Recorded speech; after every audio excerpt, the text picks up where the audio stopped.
Now, Star Wars obviously is a huge franchise. The Force Unleashed was a great game.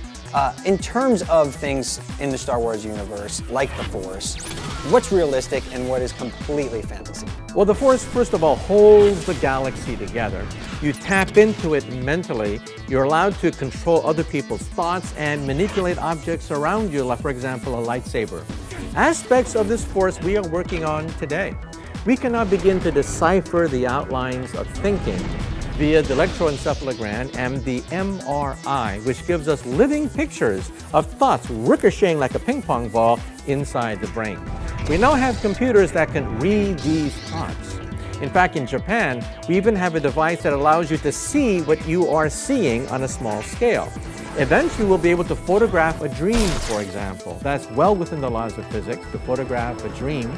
And then we'll energize a computer, which can then manipulate objects around you.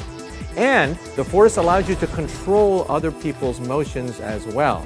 We can't do that yet, but we now know that certain parts of the brain are connected to certain parts of the body, and we'll be able to energize them perhaps with electromagnetic radiation. So we'll be able to actually manipulate arms and legs of a person using simply electromagnetic radiation beamed into the brain. Realize that this technology is very primitive at the present time, but we're getting there very fast.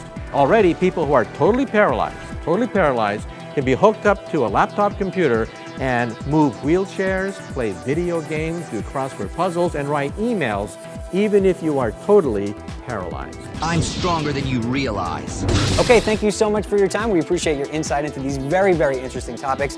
And stay tuned to a future episode of Game Trailers TV for more on my conversation of the science of gaming with Dr. Michio Kaku.